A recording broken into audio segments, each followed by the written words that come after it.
News 7 தமிழின் இந்த செய்தி தொகுப்பிற்கு உங்களை வரவேற்பது கோபாலகிருஷ்ணன்.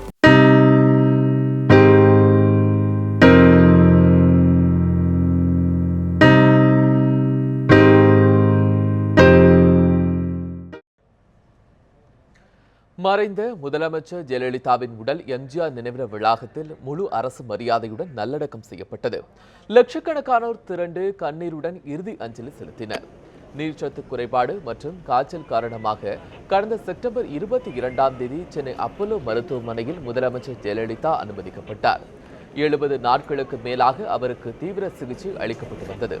நேற்று முன்தினம் மாலை ஜெயலலிதாவிற்கு திடீரென்று மாரடைப்பு ஏற்பட்டது.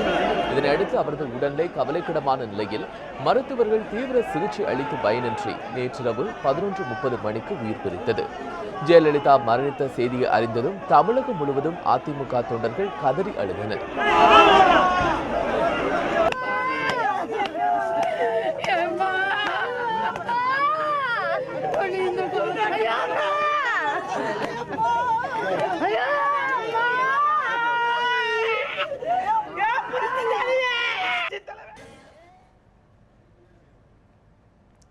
இதனை அடுத்து முதலமைச்சர் ஜெயலலிதாவின் உடல் நள்ளிரவே அவரது போயஸ் கார்டன் இல்லத்திற்கு கொண்டு செல்லப்பட்டு இறுதிச் சடங்குகள் நடைபெற்றன. பின்னர் ஜெயலலிதாவின் உடல் இன்று அதிகாலை அண்ணா சாலையில் உள்ள ராஜாஜி இல்லத்தில் பொதுமக்களின் அஞ்சலிக்காக வைக்கப்பட்டது. லட்சக்கணக்கான அதிமுக தொண்டர்களும் பொதுமக்களும் திரண்டு வந்து மறைந்த முதலமைச்சருக்கு கண்ணீர் அஞ்சலி செலுத்தினர்.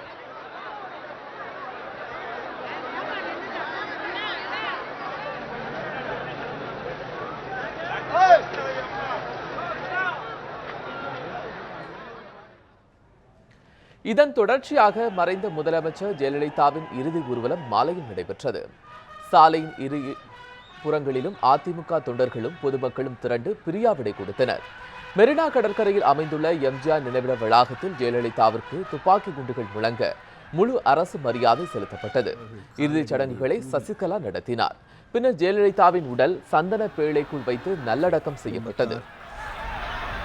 உற்றார் உறவினர்கள் இப்பொழுது அந்த இறுதி கடன். ஜெயலலிதா மறைவையொட்டி தமிழகத்தில் 7 நாட்கள் துக்கம் அனுசரிக்கப்படுகிறது. மத்திய அரசு சார்பில் இன்று ஒரு நாள் துக்கம் அனுசரிக்கப்பட்டது.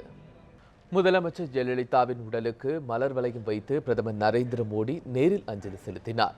முதலமைச்சர் ஜெயலலிதாவின் உடலுக்கு அஞ்சலி செலுத்துவதற்காக டெல்லியில் இருந்து தனி விமானம் மூலம் பிரதமர் நரேந்திர மோடி இன்று நண்பகல் சென்னை விமான நிலையம் வந்தார். பின்னர் ஹெலிகாப்டர் மூலம் INS அடையாறு கடற்படை தளத்திற்கு வந்த அவர் மதியம் 1:30 மணியளவில் சென்னை ராஜாஜி மண்டபத்திற்கு வந்தார். பின்னர் ஜெயலலிதாவின் உடலுக்கு மலர் வளையம் வைத்து அஞ்சலி செலுத்தினார். இதையடுத்து ஜெயலலிதாவின் தோழி சசிகலாவிற்கு பிரதமர் நரேந்திர மோடி ஆறுதல் தெரிவித்தார்.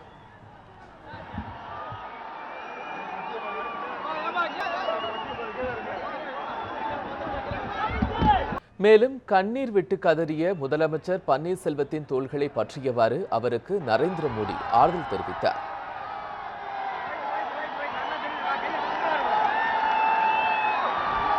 மேலும் அங்கிருந்த அதிமுக அமைச்சர்கள், சட்டமன்ற உறுப்பினர்கள் மற்றும் கட்சி பிரமுகர்களின் கைகளை பற்றியவாறு அவர்களுக்கு பிரதமர் நரேந்திர மோடி ஆறுதல் தெரிவித்தார்.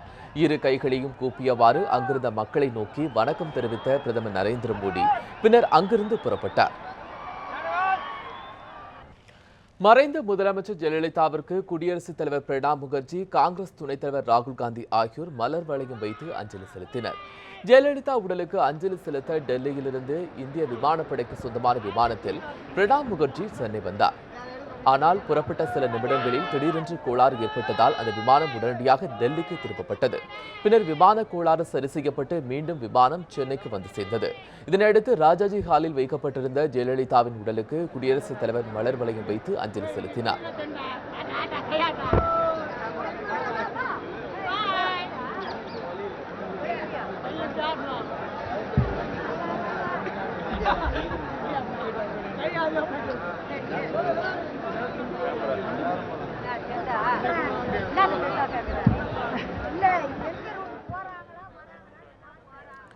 இதேபோல் ஜெயலலிதாவின் உடலுக்கு அஞ்சலி செலுத்த காங்கிரஸ் துணைத் தலைவர் ராகுல் காந்தி சிறப்பு விமானத்தில் சென்னை வந்தார். பின்னர் ராஜாஜி ஹாலில் வைக்கப்பட்டிருந்த ஜெயலலிதாவின் உடலுக்கு ராகுல் காந்தி மலர் வளையம் வைத்து அஞ்சலி செலுத்தினார். அப்போது மாநிலங்களவை எதிர்க்கட்சித் தலைவர் குலாம் நபி ஆசாத், தமிழக காங்கிரஸ் கமிட்டி தலைவர் திருநாவுக்கரசர் உள்ளிட்டோர் உடனிருந்தனர்.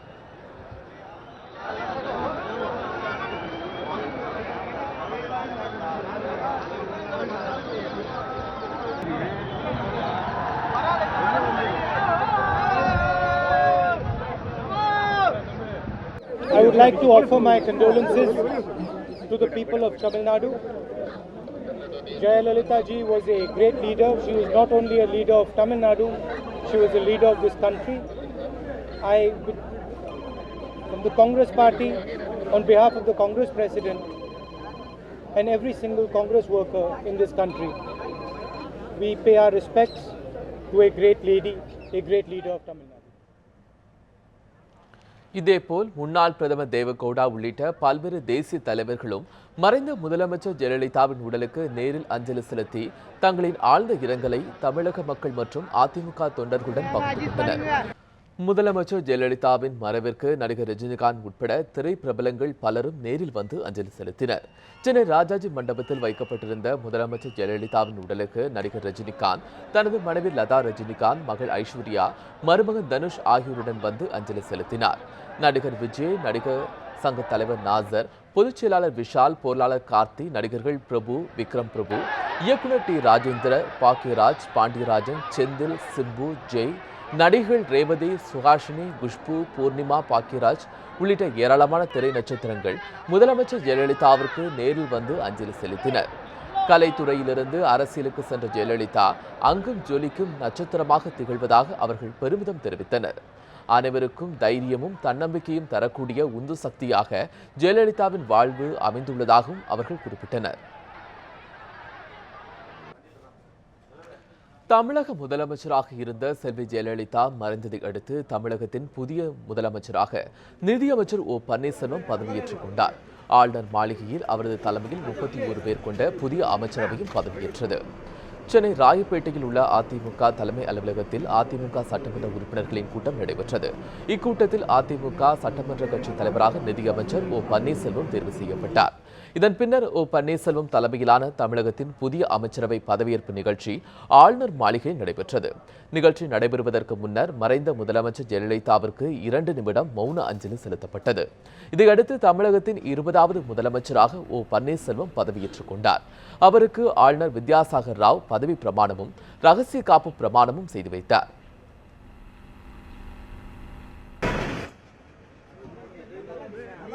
பன்னீர்செல்வத்தை தொடர்ந்து அமைச்சர்கள் 31 பேரும் ஒரே நேரத்தில் பதவியேற்றுக் கொண்டனர்.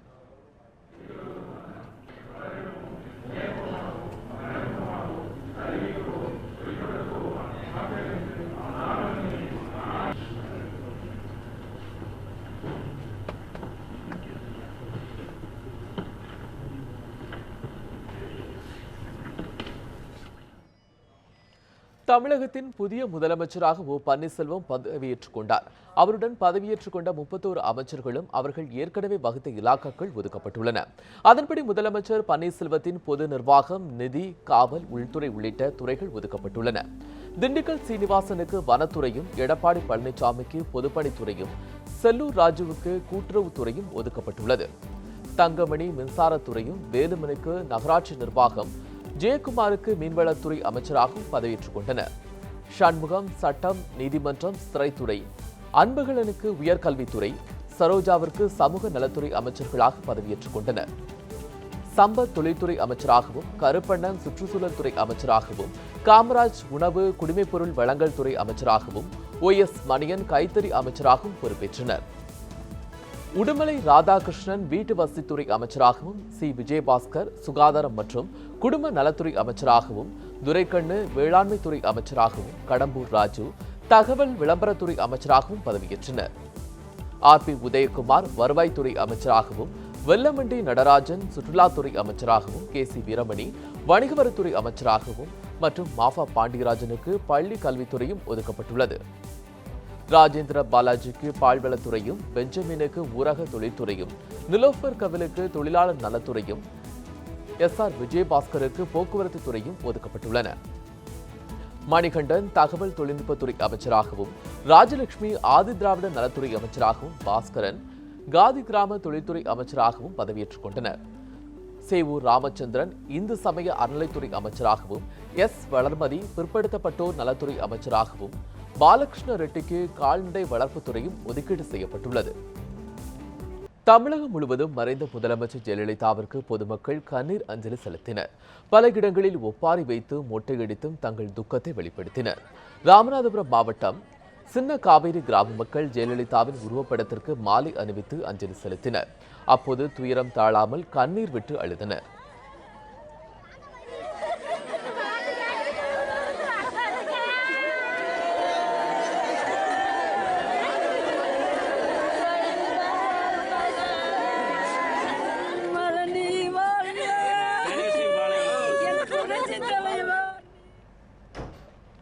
அதேபோல் நெல்லை மாவட்டம் வள்ளியூரில் ஏராளமானோர் மொட்டையடித்து தங்கள் இரங்கலை தெரிவித்தனர்.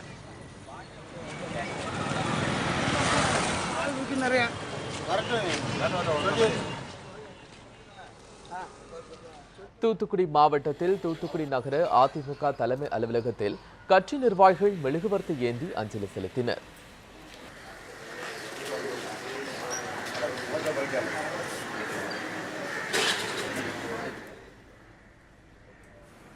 சேலம் மாவட்டம் சங்ககிரியில் ஜெயலலிதாவின் மறைவை தாங்க முடியாமல் கிராம மக்கள் ஒப்பாரி வைத்து துயரத்தை வெளிப்படுத்தினர்.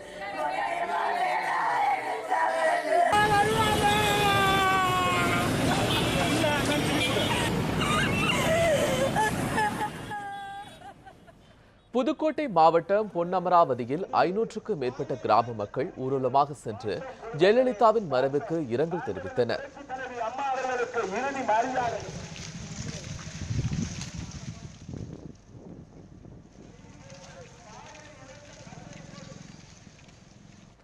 ராமநாதபுரத்தில் குறவர் இன பெண்கள் தெரு தெருவாக தெரியும் தங்களுக்கு மரியாதையான வாழ்க்கை அளித்த முதலமைச்சரை மறக்க முடியாது என்று கூறி கண்ணீர் விட்டு அழுதனர். இதுக்கு மேல நீ இல்லைன்னா நாங்கெல்லாம் இருந்து என்ன பண்ண போறோம்? அசிங்கமா பண்ண போறோமே. தெருவில் எங்களுக்கு தெரிய முடியாது. எங்க போனாலும் அம்மா அம்மா அம்மான்னு கேட்டு இருந்தது. எங்க போனாலும் அம்மா அம்மான்னு நினைச்சோம். இன்னைக்கு யாரை நினைக்கிறதானே எங்களுக்கு புரியாம நாங்க நடு தெருவில் நிக்கிறோமா. இந்த வீடு கொடுத்துச்சு, எங்களுக்கு எல்லாமே கொடுத்துச்சு, மக்களை நல்லா பார்த்துச்சு, நல்ல பள்ளிக்கூடம் படிக்கிறதுக்கு எங்க பிள்ளைங்க காலேஜ் எல்லாம் போகுது. எங்க பிள்ளைங்கள காலேஜ் படிக்குது. எங்க காலேஜ் பிள்ளைங்களுக்கு நாங்க எப்படி என்ன சமாளிக்க போறேன்? இந்த அம்மா விட்டு எங்களுக்கு போயிடுச்சு. கோவையில் தங்கள் இரங்கலை தெரிவித்துக் கொள்ளும் வகையில் பெண்கள் மொட்டையடித்துக் கொண்டனர். சிலர் துக்கம் தாழாமல் கண்ணீர் விட்டு அழுதனர்.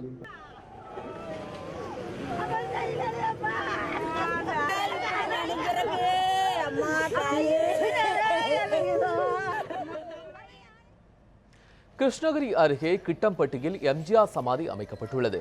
அங்கு ஜெயலலிதா மறைவு செய்தி கேட்டு 100க்கும் மேற்பட்ட பெண்கள் கண்ணீர் விட்டு ஒப்பாரி வைத்து அழுதனர்.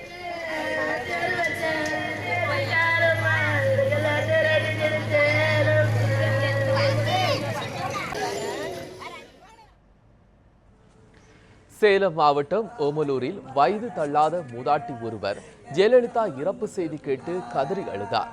ஓமலூர் கிராமத்தில் ஒப்பாரியுடன் ஆடிப்பாடி கிராம மக்கள் தங்கள் துயரத்தை வெளிப்படுத்தினர்.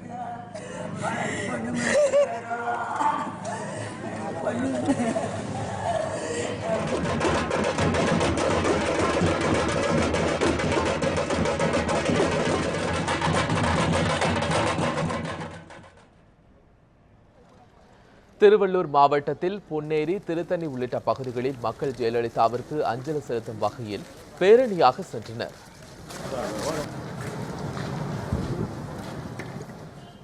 ராமநாதபுரம் மாவட்டம் கமுதி கிராமத்தை சேர்ந்த பலர் ஜெயலலிதா இறந்த செய்தி கேட்டு மொட்டையடித்து தங்கள் துக்கத்தை வெளிப்படுத்தினர்.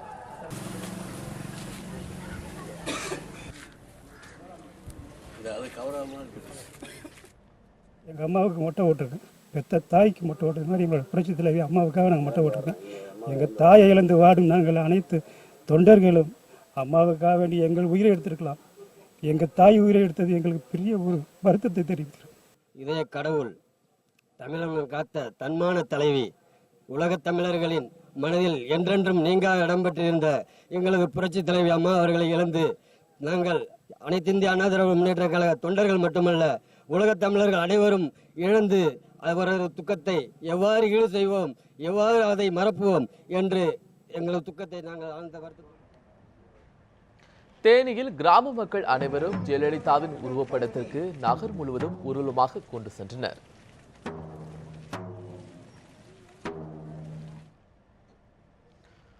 மறைந்த ஜெயலலிதாவினுடைய மறைவிற்கு இரங்கல் தெரிவிக்கும் வகையில் தமிழக அரசு சார்பில் ஒரு வார காலம் அரசுமுறை துக்கம் கடைபிடிக்கப்படுகிறது. பள்ளி கல்லூரிகளுக்கு இன்று முதல் 3 நாட்களுக்கு விடுமுறை அறிவிக்கப்பட்டுள்ளது. இதுகுறித்து தமிழக அரசின் தலைமை செயலாளர் ராம்மோகன் ராவ் வெளியிட்டுள்ள அறிவிப்பில், மறைந்த முதலமைச்சர் ஜெயலலிதாவிற்கு அஞ்சலி செலுத்தும் வகையில் இன்று முதல் ஒரு வார காலம் அரசுமுறை துக்கம் அனுசரிக்கப்படும் என்று குறிப்பிடப்பட்டுள்ளது. இந்த நாட்களில் எந்த ஒரு அரசு நிகழ்ச்சிகளும் நடைபெறாது என்றும் தேசிய கொடி அரைக்கம்பத்தில் பறக்கவிடப்படும் என்றும் அந்த அறிவிப்பில் குறிப்பிடப்பட்டுள்ளது. அதேபோல் மாநிலம் முழுவதும் உள்ள பள்ளி கல்லூரிகளுக்கு இன்று முதல் 3 நாட்கள் விடுமுறை விடப்படுவதாகவும் அரசு அறிவித்துள்ளது. இத்துடன் இந்த செய்தி தொகுப்பு நிறைவு பெற்றது. மேலும் பல செய்திகளுக்கு தொடர்ந்து இணைந்தீர்கள் நியூஸ் 7 தமிழோடு.